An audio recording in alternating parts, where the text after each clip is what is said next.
Today we've got Chris Walker, founder of ENCODED and also Refine Labs. Chris, thanks for joining me.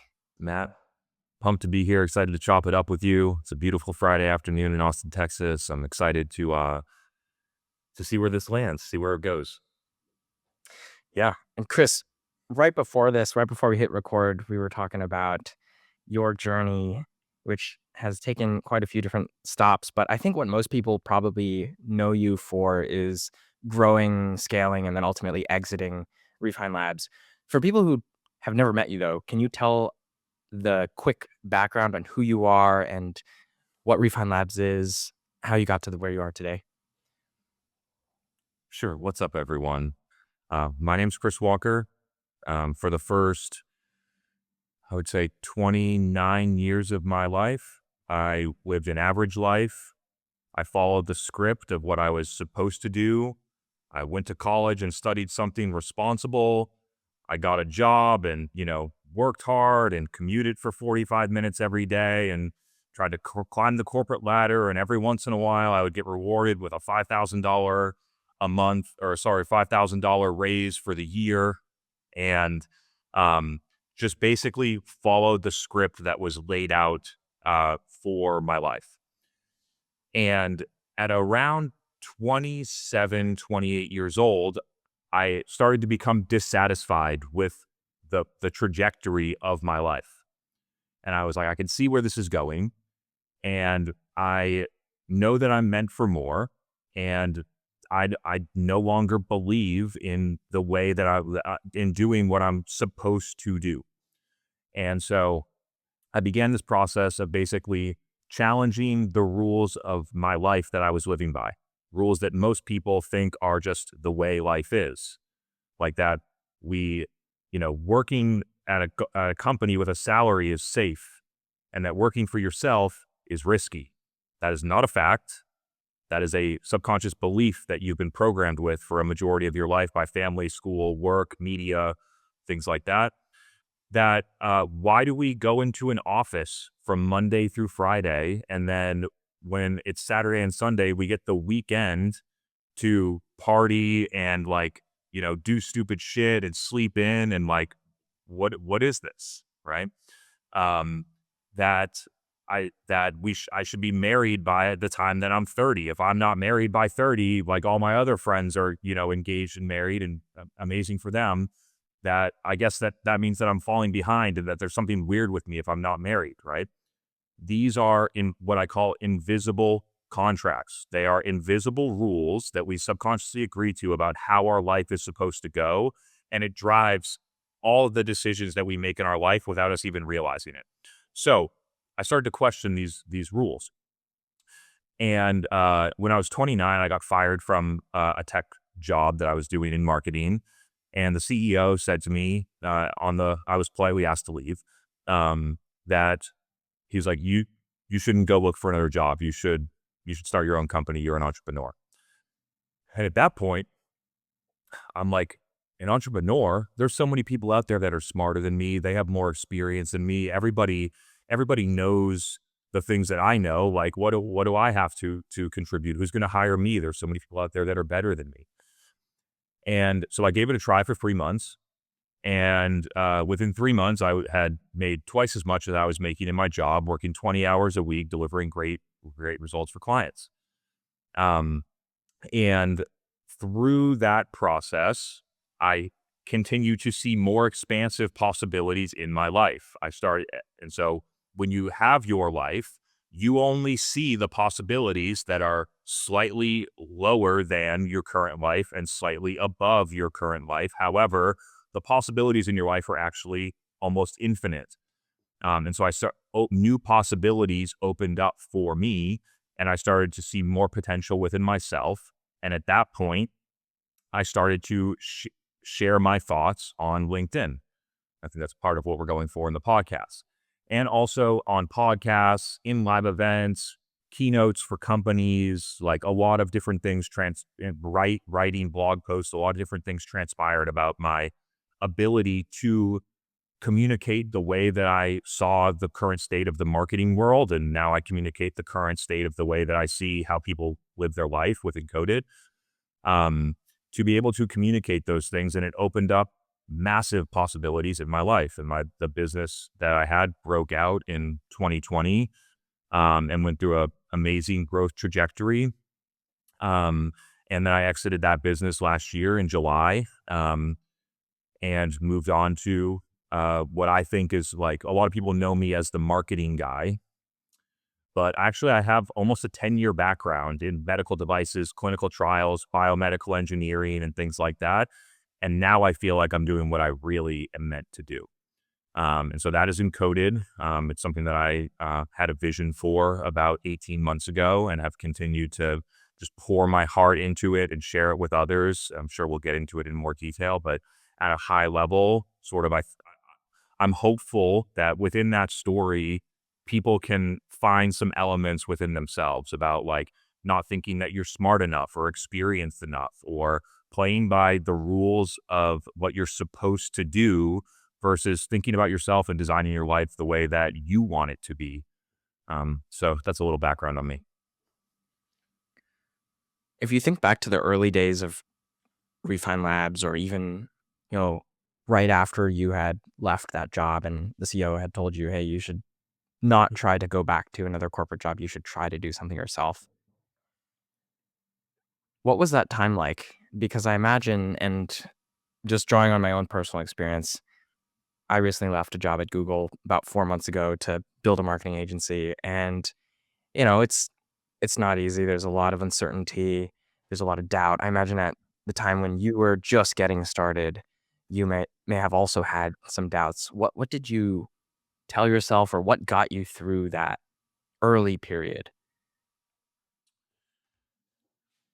So, um, we basically everybody experiences the exact same things within their own personal growth journey. The circumstances in their life are different. The amount in their bank account, what they're working on, who they're with, what city they live in, the circumstances are different, but the core things inside of us are actually very consistent. And so, um, it at the beginning, some things that you might think is, um, I'm not smart enough, like comparing yourself to other people or even diminishing your own power, capability, and talents.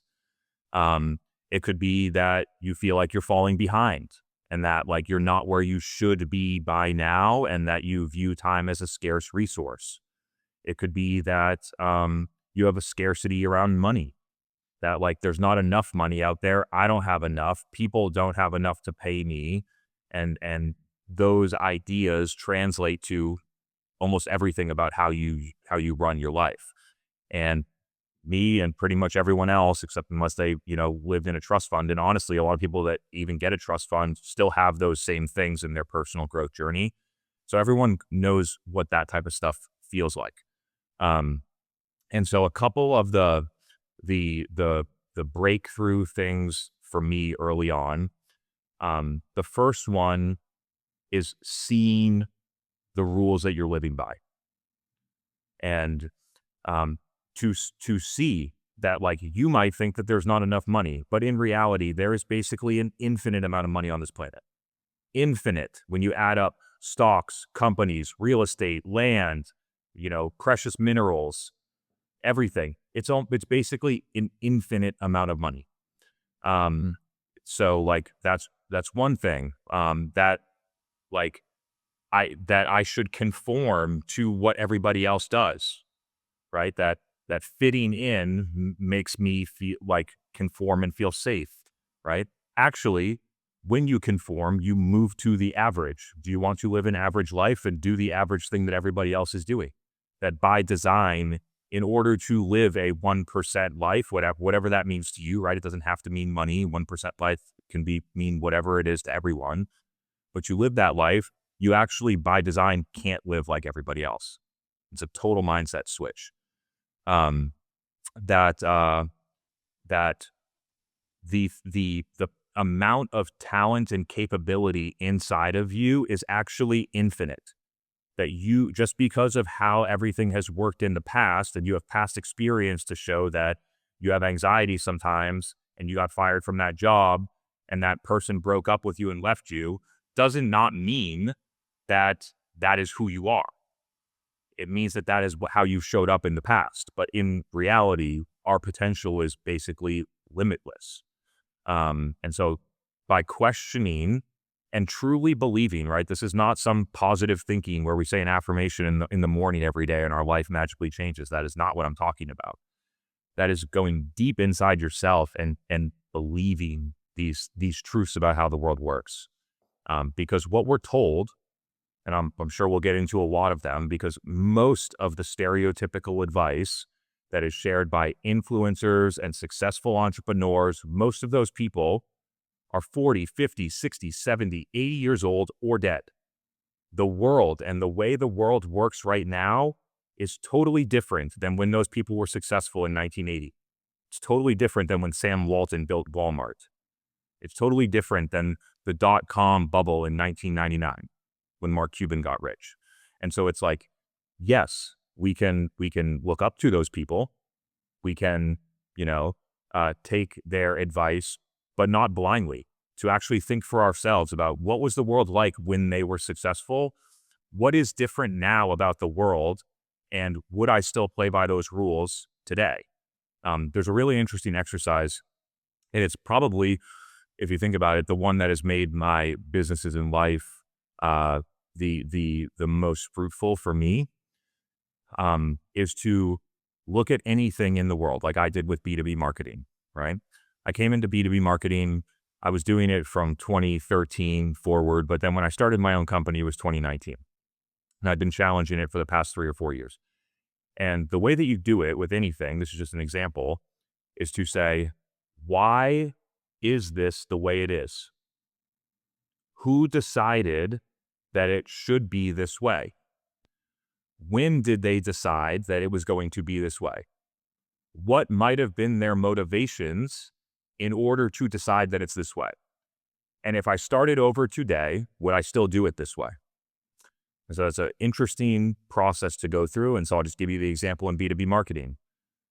B2B marketing, a company probably named Marketo or HubSpot decided in 2007 that you should get as many MQLs as possible because their software charged by how many contacts you had in the CRM. So the more MQLs you collected, the more money they made. The more emails you sent, the more expensive it was. And so, and then, maybe email was more effective in 2007, 2009, 2011, but it's fucking 2019. Like social media didn't exist when they made these decisions, right? Like remote work didn't exist. People went into an office with an IP address at a computer they didn't bring home. Most people like barely had the email on their mobile device. It was a BlackBerry maybe. Like, come on. You know what I mean? So how much has changed in the world? And would we still do it this way? And just the obvious answer was no. And then it's like, okay, so if we started over, what would we do? Like most people spend most of the time on a mobile device. The tracking on a mobile device is way different than it is on a computer when you click an email. Like, okay, so now we're starting to see all the holes in things that exist. So that's a simple example, but you could do that in anything. So why do we buy a house for 30 years, right? When did that start? It started in the early 1900s when houses cost $4,000 or $5,000 and you worked at a factory next door. and you were going to work at that factory for your whole life because they gave you a pension. It's like pensions barely exist anymore. Factories are gone. You have remote work. It's like, does buying a house on a 30-year mortgage to lock yourself into the same place make sense? For some people, they make an emotional decision and it does. Wonderful. Do whatever you wish. I'm just saying that to think that it is the right thing to do is worth challenging. That's a really great exercise in just like developing independent thought and the ability to like question the way that things are. And it sounds like even when you were very early on, you were questioning a lot of things that other people would consider to just be the default and not even give it a second thought. So I want to also touch on this idea of dark social, which I know you kind of came up with and you're like well known for, but can you explain to people what that is? And, as you were on this journey of looking and learning more about B2B marketing? How did you land on that? Um, Perfect. So, I don't want to go too deep in the marketing jargon. Honestly, it's draining for me, and it's not something that I spend a lot of time on anymore. But I will entertain this question, and then we can sort of elevate. Sure. Um, so historically, just like I mentioned with the Marketo example, right? B2B companies were trained that I only do something that I can track. And then their investors were trained to say, okay, this is how we build our waterfall. We build a model based on how many website visits and MQLs we get, and that's going to determine how many sales we get. And so now everyone at the top of the food chain is demanding a model like this. And then to look and say, okay, where did all these MQLs come from? And when you look at it, it's heavily biased to channels that can be tracked, mostly Google Ads and SEO back then, right? Um, and it's been proliferating even more with AI, whatever they call it now, GEO. I'm out of the loop. And it's social media, word of mouth, like actually all of the most powerful marketing channels do not get tracked with fucking attribution software. Um, and that became very obvious to me because I spent in 2017, I spent 2 weeks asking all of our customers where they heard about our company. I would call them and then I would compare, okay, what did HubSpot say about where they found us? If I put this report in a board deck, what would it say? And then what did the customer say? And basically zero had a match. Everything in HubSpot said they came from Google paid ads or SEO. Every single customer said, I heard about you from a friend. I heard about you as someone speaking at a conference and told me about you. And it was basically all word of mouth. And then we started pushing a lot of social media advertising back then on Facebook ads, B2B Facebook ads at $3 CPM. I was getting clicks for 2 cents with perfect targeting. Nobody was doing that back then. And then we started doing the same thing, and it all said Google in the attribution tools. And then we asked our customers, and it was like, I saw your Facebook ad. I saw that video on a LinkedIn ad, but most of it was Facebook. And that continued to confirm this phenomena, which people like are finally, it's 2016 now. I've been talking about this for almost a decade, that finally people are starting to wake up to this idea that you don't track the way you're tracking things is limiting your ability to do marketing in ways that are most effective. And so that was the premise of it overall. Now with some wisdom and experience, I realize that the problem is so much more systemic than changing your attribution tool. It's actually based on how your investors model growth, how investors think about capital returns and what they force executive teams and then what executive teams force all the people to do when they raise extractive capital. And so the problem is actually very much more organizational and systemic than a marketing strategy is what I learned over time. But that's the dark social 2-minute overview. Super helpful.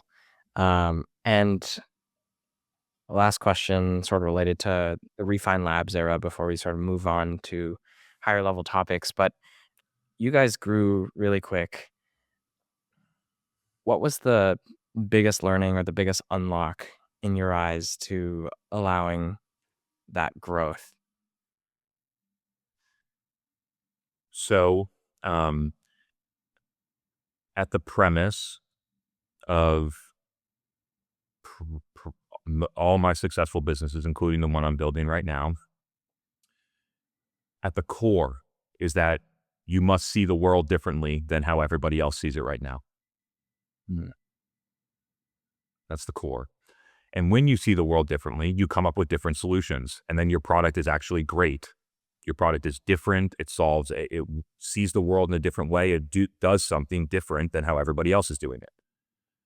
And then you can talk about it that way. And marketing becomes very easy. And for the first 9 to 12 months, people will laugh at you. People will make fun of you because they're invested in the world staying the same. They've been learning to do marketing for 20 years. They have a CMO title. They've been trained. They need to get their MQLs. They're going to argue with you. And then eventually they figure out that you're right. And so, and being able to, like, quote unquote, hold your breath for that year, to trust in your own vision for where the world is going more than what people say about you, to not care what people think about you, to have the vision and the clarity to be able to move forward that way.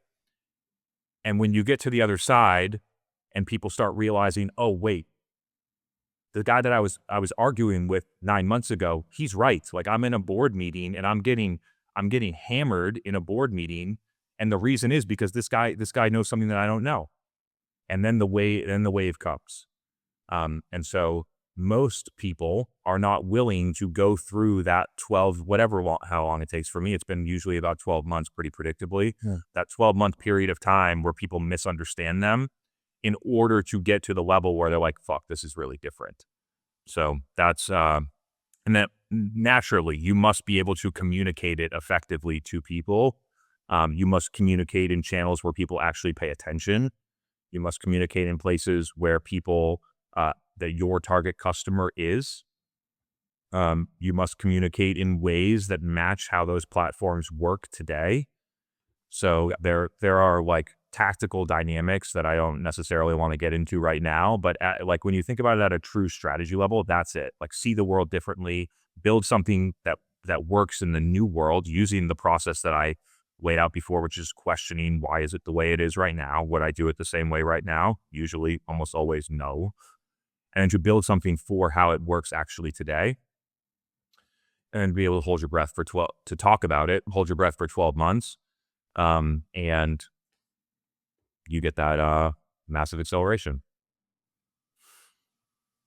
I love the way that you broke it down. I think it makes a lot of sense and definitely easier said than done. Like when you say, "Oh yeah, just see the world differently," I can tell that you've spent so much time training yourself to think independently, and that's not something that I think for a lot of people comes naturally, but with the questions that you talked about earlier, I think that's a good exercise to get in the habit of thinking about things, not necessarily in the same way that everyone else thinks about them. You touched on the communication piece, which I think is also really interesting. Fundamentally, what do you think makes good communication? In what context?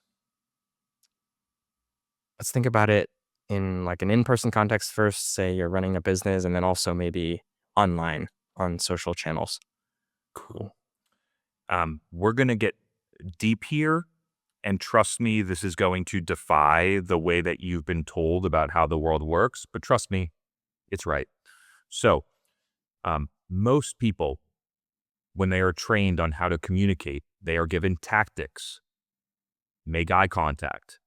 If you feel triggered about something, take a breath, right? To just fake it till you make it. Like, just go up on that stage and just act confident, even though you feel totally anxious. Just do it, right? Everybody is given the tactics to change at the behavior level. And in reality, our behaviors are actually an effect, not the cause. Our behaviors are actually very far downstream to what is happening inside of us. And so the way that it works is actually a chain reaction. It starts at what I'll call our frequency, but to dumb it down or to make it more clear, our identity, beliefs, and intentions. These are things inside of us. They are the most powerful. They drive our emotional baseline and our actions unconsciously. 90 up to 95% of everything that every single human does is subconscious and on autopilot. I wake up and I autopilot write in my notebook. I autopilot go to the gym. When someone says something to me, I autopilot react in a certain way, right? I autopilot go to bed at a certain time, manage my schedule in a certain way, and the same exact thing happens for all of us.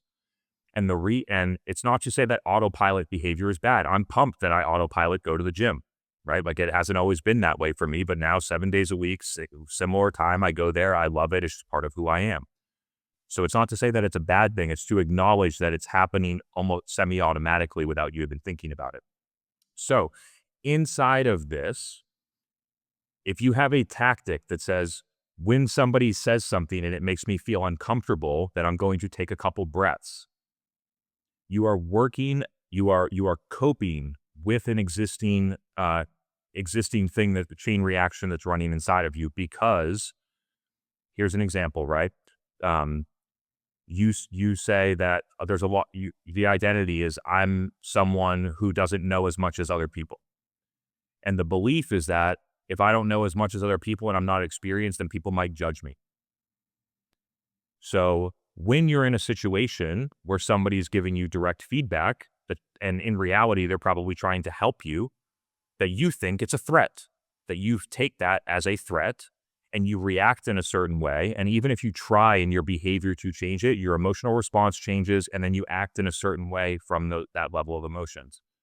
And so everybody is given tactics about how to speak more clearly, and the real solution to communication is to adjust all of the things inside of you through training so that you have the right intentions. My intentions always, not always now, but now that I've gone through training, my intentions are always to empower and inspire others. That's why I'm here. That I view myself as a global leader who shows people what's possible, that inspires people to see more potential within themselves. That is who I am. I believe that everyone is way more capable than they're taught to believe. I believe that so many things that are given to people actually limit and cap their potential. And so with all of that stuff inside of me, I feel a calm, confident baseline to have this conversation. It's part of who I am. And I can communicate in a way that's very effective. And also, I don't need somebody to understand me. I'm not trying to prove anything to you. I don't care if you like me or not. I don't care if you shut off this podcast right now. I'm sharing this for whoever is ready to be empowered and inspired. And so when we think about communication, most people, including myself in the past, their intentions are to prove to people that they're smarter than them, prove to people that they're successful, extract their validation through likes, comments, praise, other types of that, extract their resources to get a lead, to do something like that. And it becomes like you're almost like a vampire and you don't really realize it. It's like I'm trying to get all this stuff from people. And so intentions can be really, really powerful. At when I mention the things, like I say that I know I am a global leader who shows people what's possible. I inspire people to see more potential within themselves. That creates self-trust. That creates clarity. That creates stability in who I am. My decisions get faster. My things get clearer. I show up as a consistent version of myself. So with all of that, and then I guess the last part in the belief level, like the reason that you feel stressed or that you feel anxious has nothing to do with the things that are happening in your life. It has to do with what you believe about what the things are happening in your life. And so if you can really make that switch, which I know is a big leap for a lot of people because it defies basically everything that they've been taught, and it completely breaks the idea of what therapy has taught us for like 60 years, which is basically a coping and management strategy, that this is for what I'm sharing is for high performing people, right? CEOs of $100 million companies take these tools, implement them, and fundamentally change the growth trajectory of their company. This is not for somebody that has problems that need fixing. This is how to be elite. Elite athletes use this. Elite CEOs use this. And now it should be accessible to everybody. It's made such a profound impact on my life that I feel like everybody, like, why didn't we learn this in school? This should be ninth grade right here.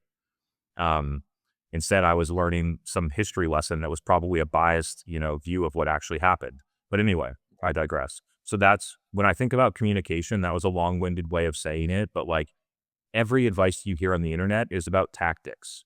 And when you realize where your emotions and your behaviors actually come from, you realize that there's a much higher level to focus. So you don't have to pretend, right? I don't need to try to show up like this. It's not hard for me. This is just who I am, right? So I know what it's like to step up on a stage and try to pretend to be confident. It's hard. It's hard to pretend to be someone else. That is called willpower. and willpower runs out. It doesn't work. And so this is how we create real sustainable change, not only in our communication, but in all of the different areas of how we live our life.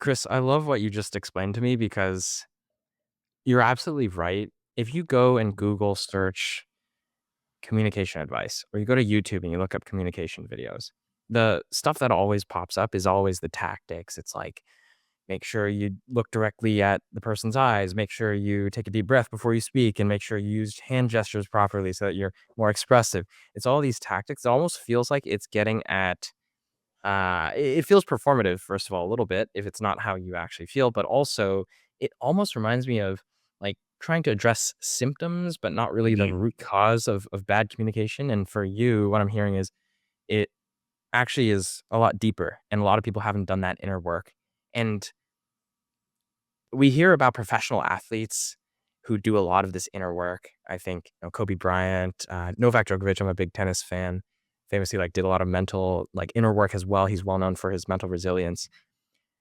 What sparked this journey for you of doing the inner work, and what sort of inner work should high performing founders and professionals be focused on if they wanna improve?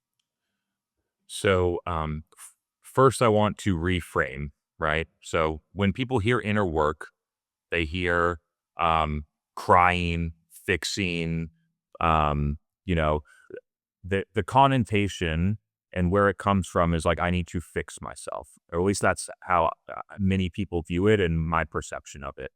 Now, when an elite athlete goes to the gym, they don't view that as I need to fix myself, right? So there's a total reframe that we're doing here. It's not inner work, it's frequency training. I am becoming a more complete, stable, clear version of myself. So this has nothing to do with going in and finding your demons or healing or any of the stereotypical stuff. I completely reject that premise. Nobody's broken and nobody needs that. They need to become more of who they are through this level of clarity. So that's just a little bit of a reframe. Um, and then where were we going with that? What should Well, first, 2 questions. First is Yeah. what sparked this Mm, journey for yeah. you? And then if I am a high performing CEO or executive or founder today, what should I be focused on with this frequency training? Cool. So, what sparked this journey for me is that my business started to grow a lot. There was 40 or 50 people working at my company. A lot of people relied on me. I had a lot more, I was making more money. I had more followers, the things that most people are conditioned to believe that's going to make their life safe and easy. And through that level of responsibility, my life actually felt way more hard and way more challenging. And what was happening, and this is why many entrepreneurs land here, is that the success and the responsibility of growing my company simply was exposing the things that I hadn't trained, right? If you don't if you've never exercised before, and then you're trying to be doing some elite thing like even just run a 5K, right? It's going to be really hard, right? So if you've never trained yourself to trust yourself, then when you have to make a big decision in a meeting and you do not have clarity on who I am, what I'm doing, why I'm doing it, that decision becomes hard, or you spend a lot of time overthinking, or you second guess yourself, or you feel anxious, right? So in these situations, like I would get an email and then feel anxiety, like not like I'm having an anxiety attack, but like it would throw off my day for like 3 or 4 hours. And then it started to happen multiple times a week. And I'm like, what is going on here? This is a signal to me that something isn't right. Right. So, most people are trained to suppress their emotions, especially entrepreneurial men. They are trained to just act confident, suppress your emotions. Like, but in reality, our emotions are like the diagnostics in our car, right? If you feel anxiety, it's like the engine warning light going off in your car. It's actually helping you, right? So when I saw the engine warning light going off in my car, I was like, something isn't right here, right? I'm gonna go and look for solutions. And I arrived at this information that gave me some techniques to try. One of them just being a very simple thing that we call the trigger deconstruction routine, to look deeply at what am I thinking when I get this email from a client that is causing me to feel anxiety, because it's not the email. It's my interpretation of the email through my subconscious beliefs. That when I get the email, I'm thinking this client doesn't think we're doing good enough work. Maybe they're going to leave. If they leave, I'm going to have to fire someone. That's why I feel anxiety, not because of the email. And that when we can shift truly, not like, again, positive thinking or affirmations, we can truly shift to, we do incredible work for clients. That if that client leaves, we're going to be okay. There's plenty of clients out there that we do incredible work, and I'm proud that you don't feel the anxiety anymore. You answer the email in a totally different way and you go on with your day. That is a practice called metacognition. In my view, like in many people's view, not just mine, the highest form of human intelligence, not IQ, to be able to observe your own thinking, to challenge, is this actually a fact, or am I creating my anxiety for myself? And to consciously choose through training a different way to look at it that changes your emotional experience and all of your behaviors and results. So that was the light bulb moment for me. That happened in 2020. And with training, practicing the routines and going through it now, a daily training exercise that I've been doing almost every day for the past 4 years, that I haven't felt an ounce of self-doubt, anxiety, frustration, um, anger, guilt, shame, or any other unnecessary emotion that is caused by what is going on in our head. Those emotions have been normalized, but they are not normal in the human experience. They are caused by our subconscious beliefs through how we are programmed by society. And so as we rethink them and we choose for ourselves, we can actually significantly reduce or eliminate those symptoms. That is what you were saying. I view self-doubt as a symptom.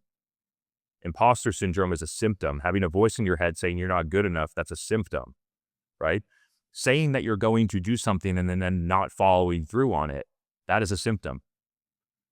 Feeling anxiety, all of these are symptoms that are similar to not exercising and then trying to run a 5K and being out of breath. That's what it is. And so when we look at it that way, that's why we call it frequency training. We are training these elements inside of us that with that strength, we actually solve it at the source. And then we significantly reduce or eliminate the symptoms. And it's like when those things go away, the amount myself and everyone do not realize how much this slows us down. How many opportunities we miss because we are second guessing something.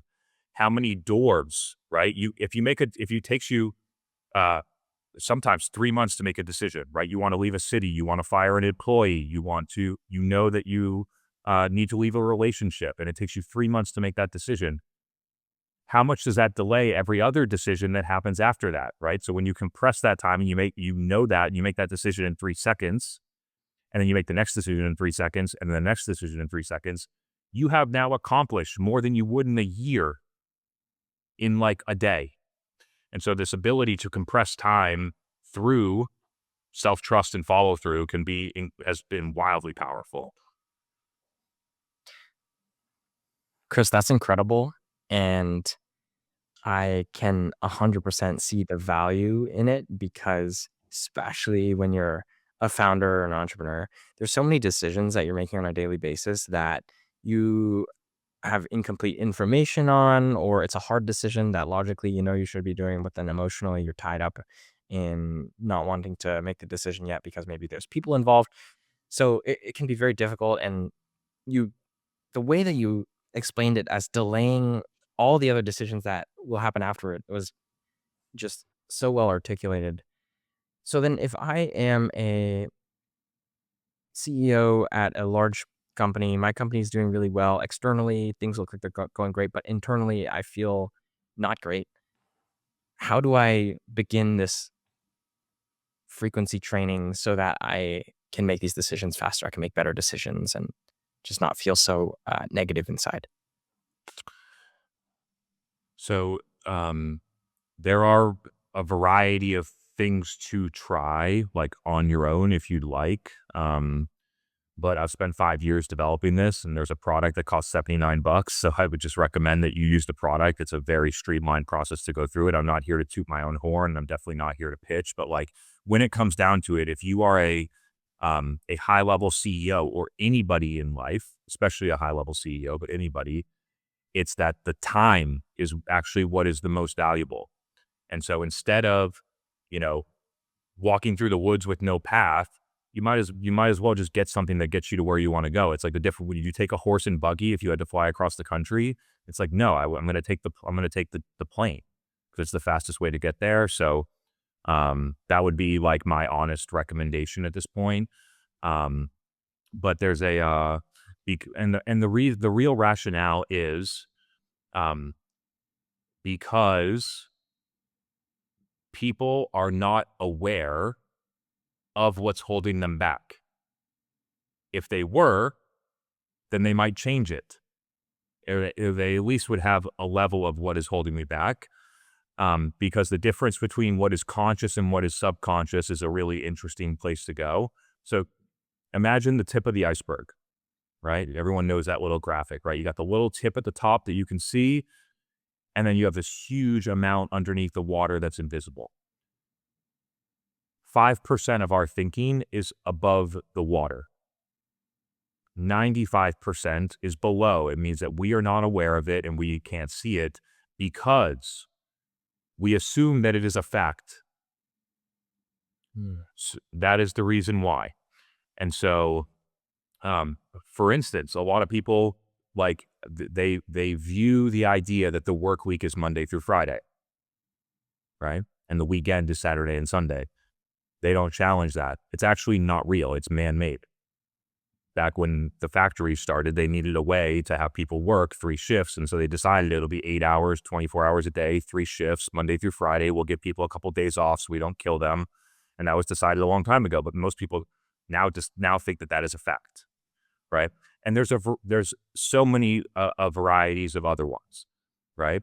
And so if we are not aware of those things, then we can't challenge them. And so that is like one of the key the ways that people used to be able to do this is through deep introspection that takes a very long time, or to hire a coach that was specific for this and pay them $10,000 and go through 100 sessions and they might actually get to the root of it. And now we've developed a system with AI that figures it out for you in 45 minutes. And so it's like, I would just do that. Wow. That is fascinating, Chris. I want to shift gears a little bit and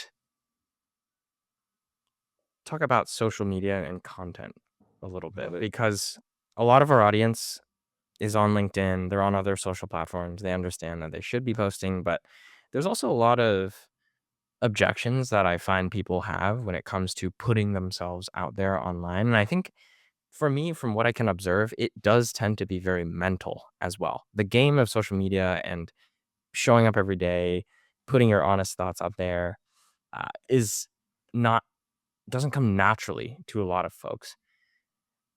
Curious, it feels like it also goes back to what we were just talking about of are you comfortable with who you are as a person? Do you understand what you stand for, your values? Have you done a lot of that training to just not care what other people think? We could sit here for the rest of the day and you could come up with 100 examples of everything in life, posting on social media, being present at dinner with your family, having a deeper relationship with your partner, leaving the job you hate and going to do something that you love. We could go on forever. Everything in your life roots back to those 3 things: your identity, your beliefs, and your intentions. It is the most powerful thing that almost nobody has been taught. And when you learn it and when you actually train it and see it happening in your life, it fundamentally changes how you live every part of your life. People that have gone through it say that it's life-changing, that it feels like magic, that it's monumental, and the same thing happened for me. Um, and so on the social media part, right? To and most people will not be aware, but like, so when we talk about that chain that works down, right? Identity, beliefs, intentions, emotions, then you take actions, right? In this case, the action is procrastination, excuses, or avoidance. It's what it is. They do it politely. They say, oh, like, they give some, logical excuse as to why they want it. But what they're actually doing is avoiding and procrastinating, right? And when you work back up, I can't say for sure, but I can interpret based on this what is actually happening. Somebody's identity might be that I'm not smart enough, I'm not experienced enough. Nobody, and then the belief is that nobody cares what I have to say, or I don't want to embarrass myself because I want to be liked by other people. So saying something that other people might not like or putting myself out there is dangerous or scary. Then they feel a level, they might feel a subtle level of anxiety. They might feel a, a level of shame for not feeling that way. Then their intentions are to protect their reputation, to avoid failure, and then they end up making excuses and procrastinating. And then the result that they get is they didn't put themselves out there, and that confirms to them that if I did that, then that would be risky, and so it's better if I just stay small and safe. And so when you work back up, you can look at those three levels, and let's say that you run a LinkedIn business like yours, right? Um, so who are you, right? I am an expert communicator who unlocks other people's vision and potential, right? What do I believe? I believe that when people share their expertise, that other people benefit from it and it improves the world. It can improve a lot of people's lives by sharing my own expertise. And my intentions are not to get leads, are not to get money. My intention is to empower and inspire others. And when that actually comes into line through subconscious training that can take 45, 90, 180 days, that you do not feel anxious or guilty anymore when you think about posting content. And it becomes something that you do automatically because that's who you believe you are. And so when you break it down at that level, and you can apply that model to anything that that you're not doing that you want to do in life. And so that's the way that we work on it. And it's just like, how do I put this? Going to the gym to get strong is simple, it is repetitive, and it is effective, right? So many people have this idea, a limiting belief that in order for me to grow, I must struggle. It must be hard. If it's not hard, then I must not be going anywhere. It has to be complicated in order for it to work, right? But exercise is the exact opposite. Exercise is not complicated, and it is actually very boring, right? Like I've been doing bicep curls for 7 years. I went to the gym today. I did the exact same thing with just a little bit more weight, right? And so the process of frequency training, our identity, beliefs, intentions, which drive our emotions and behaviors, that process is simple. Most people think that it's too simple. Like it actually, no, it's not. It is repetitive.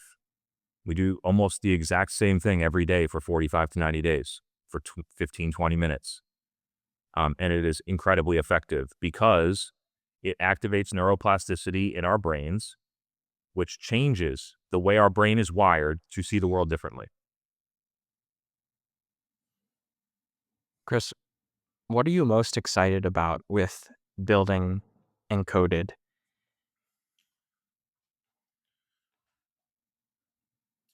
I am um, most excited for people to light up when they see all of the potential in themselves that they never saw before.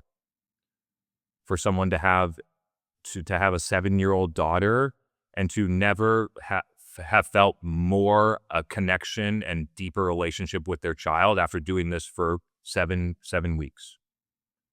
For all the people that think, you know, I'm not good enough to start a business, I might as well stay safe in my job that I hate, for them to build the self-trust to do what's right for them and to go for what they actually want in life.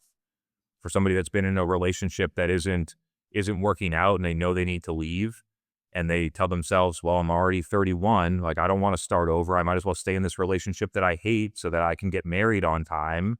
Otherwise, people might think that I'm weird or it might not be anyone out for me. For them to build the self-trust and discernment to do what's right for that what they know is right for them. These tools change everything about our life. It changes our emotional experience, the possibilities that we see in our life, how we view ourselves, trust ourselves, make decisions, how we show up for our family, for our communities, for ourselves.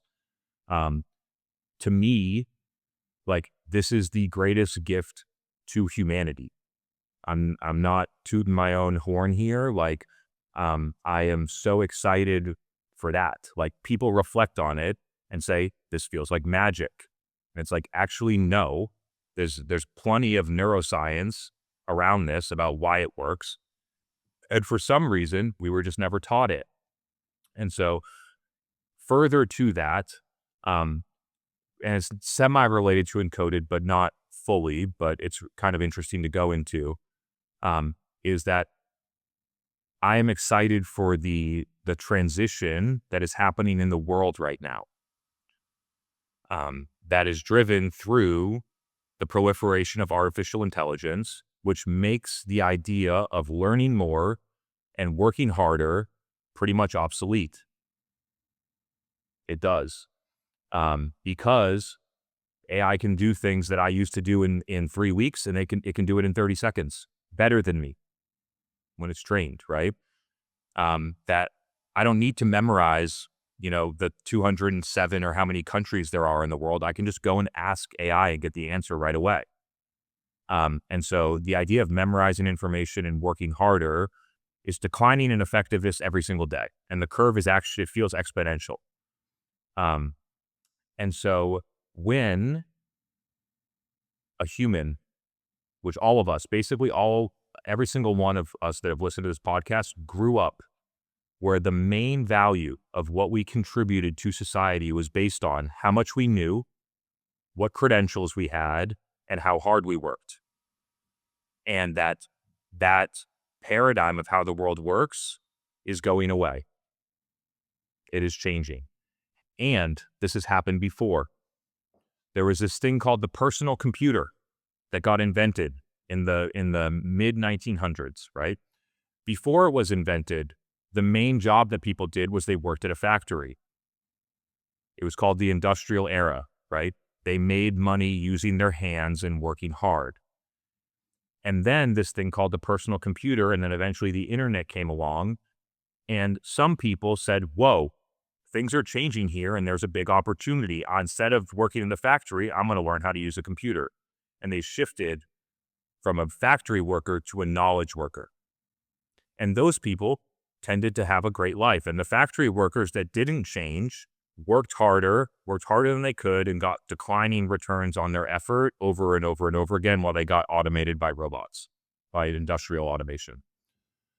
Now, the question that I'll pose the audience is, are you doing the same thing that a factory worker did in the 1970s?